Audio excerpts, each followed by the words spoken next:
Assalamualaikum warahmatullahi wabarakatuh. Perkenalkan nama saya Nicole Fitriana dengan NIM 12.821 dari kelas 1B Program Studi Akuntansi.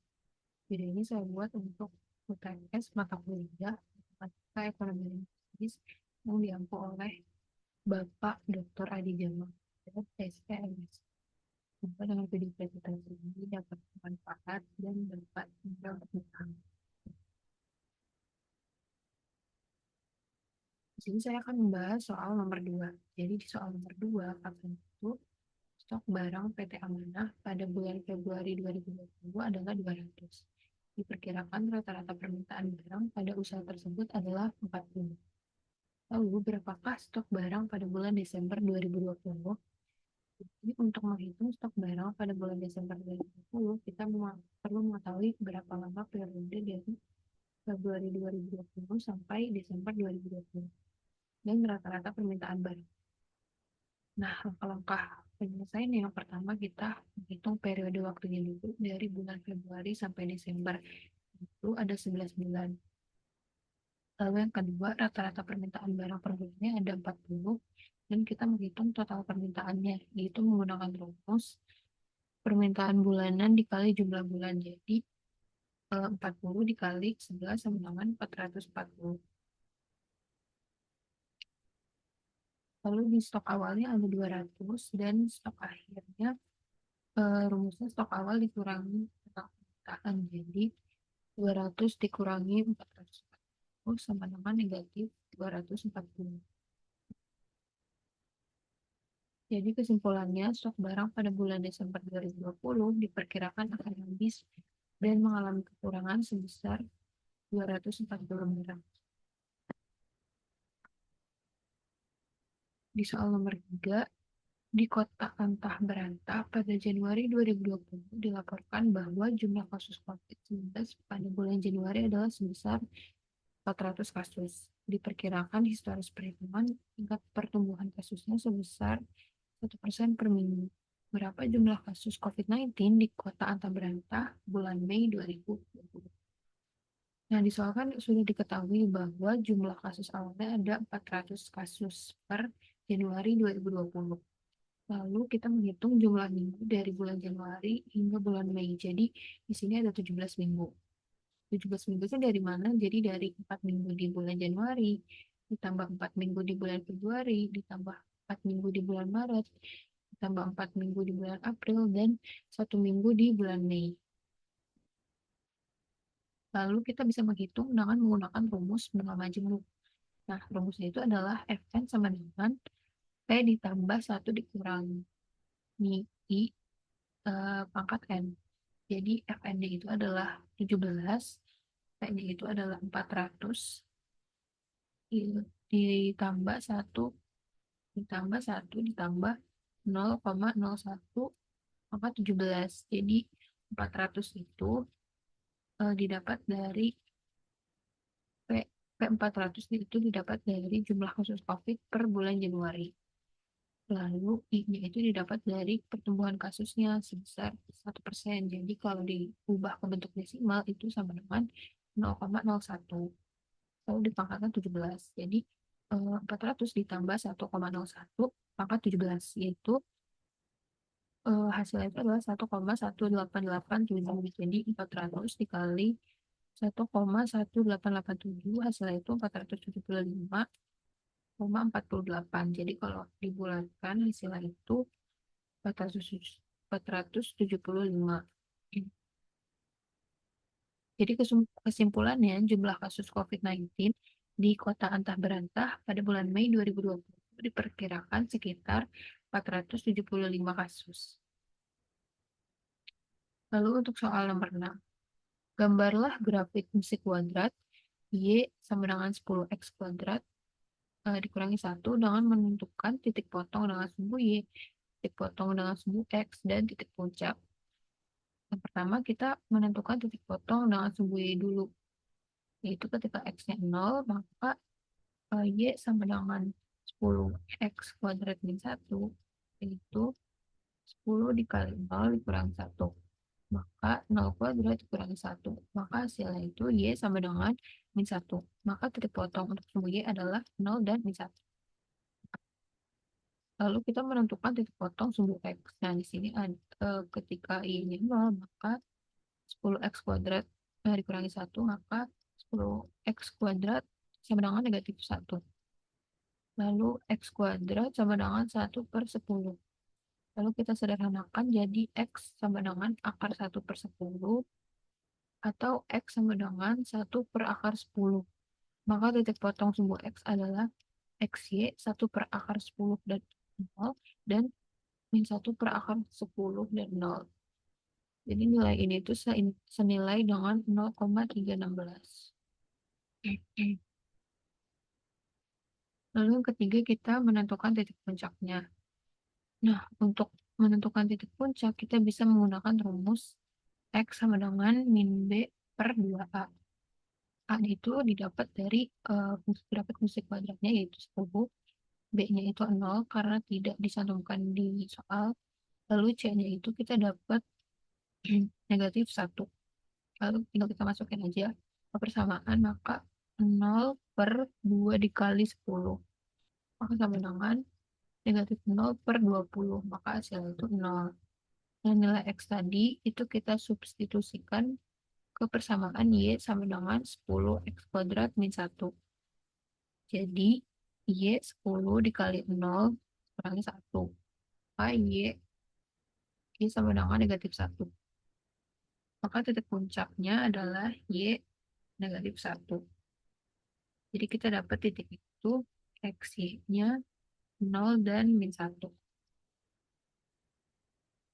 Nah, ketika kita sudah mendapatkan semua titik-titiknya, kita bisa menggambar grafik fungsinya. Di sini grafik fungsi Y 10X kuadrat min 1 itu menunjukkan bentuk parabola yang terbuka ke atas. Dengan titik minimum itu ada di 0, min 1 di sini. Lalu untuk soal terakhir, soal nomor 7. Jadi katanya suatu barang itu mempunyai kecenderungan permintaan sebagai berikut.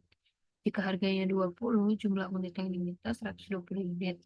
Tapi bila harganya naik menjadi 50, permintaannya hanya 60 unit. Sementara itu, di lain pihak, jika harganya 20, produsen menawarkan sejumlah 20 unit. Dan bila harganya naik menjadi 50, produsen menaikkan pula jumlah yang ditawarkan menjadi sebanyak 110 unit.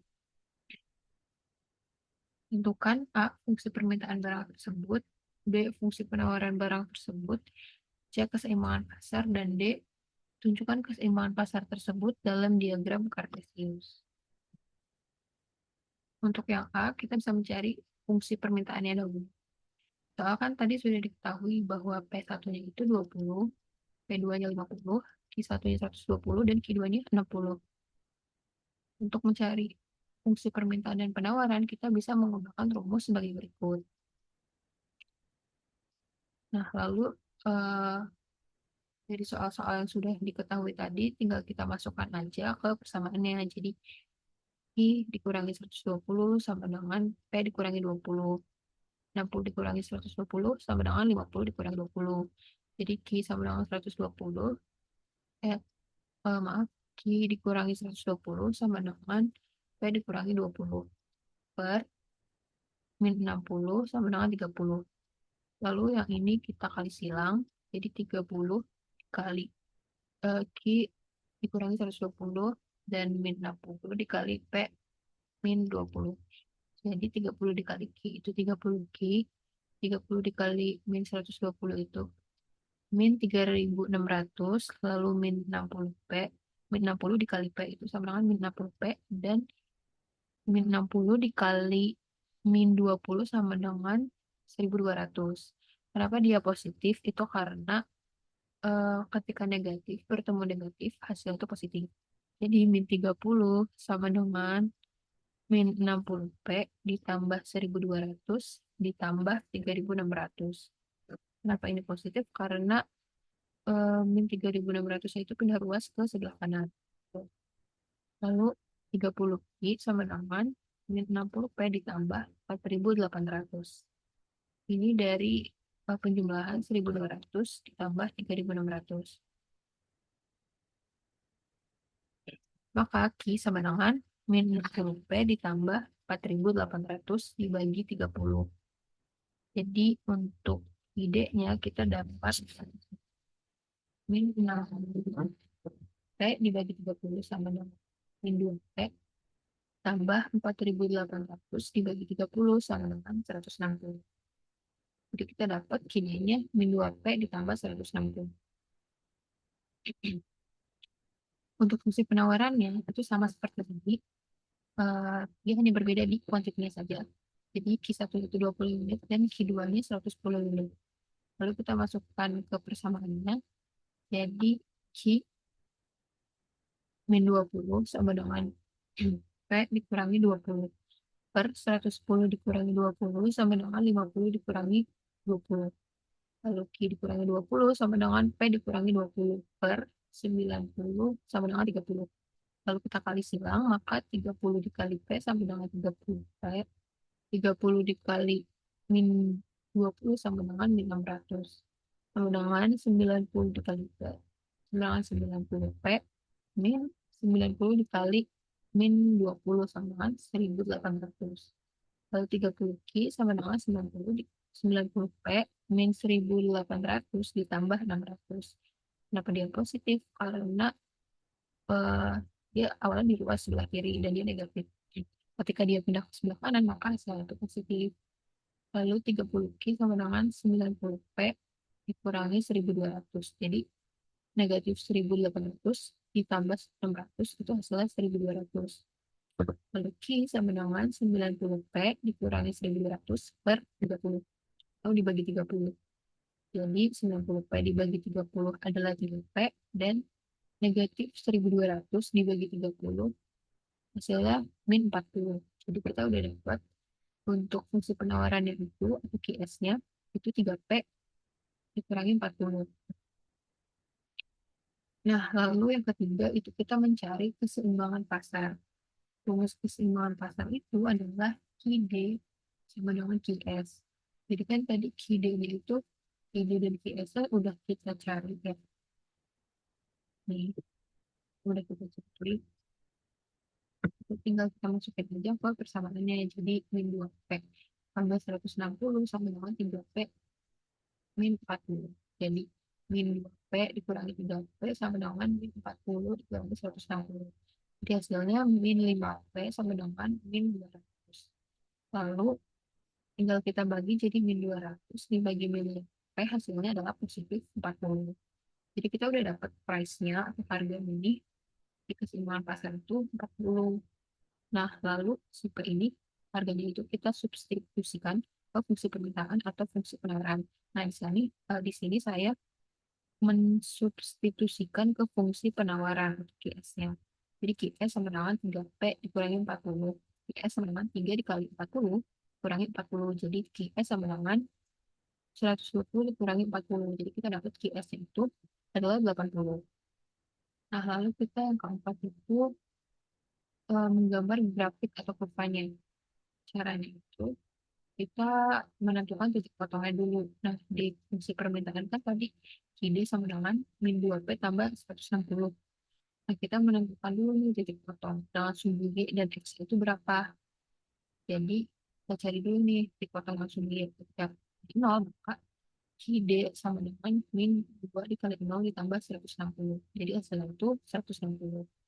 Lalu titik potong dengan sumbu X-nya, ketika QD sama dengan 0, maka min 2P ditambah 160. Lalu 2P pindah ruas ke sebelah kiri jadi positif dan sama dengan 160. Jadi P-nya itu 160 dibagi 2 kan 80. Dan jadi kita udah dapat nih untuk fungsi permintaan titiknya itu atau Q dan P-nya itu 160 dan 80. Untuk fungsi penawaran atau QS sama dengan 3P min 40. Sama seperti cara yang tadi, jadi kita cari dulu titik potong dengan sumbu G dan X-nya. Ketika P sama dengan 0, maka 3 dikali 0 sama dengan 40. Jadi 0 kurangi 40 sama dengan negatif 40. Jadi kita dapat QS-nya itu negatif 40. Nah, kita cari juga titik potong dengan sumbu X-nya. Ketika QST sama dengan 0, maka 3P dikurangi 40. 3P-nya pindah ruas ke sebelah kiri, jadi P sama dengan 40 dibagi 3. Hasilnya itu adalah 13,33. Jadi kita udah dapat untuk fungsi penawaran titiknya atau Q dan P-nya itu negatif 40 dan 13,33. Nah, ketika titik-titik tadi sudah kita dapatkan, baru kita bisa menggambarnya ke dalam diagram kartesius untuk menentukan keseimbangan pasarnya. Nah, jadi kan tadi kita udah dapet nih titik itu. Yang pertama itu 160 dan 80. Nah, 160 dan 80. Jadi tinggal ditarik garis.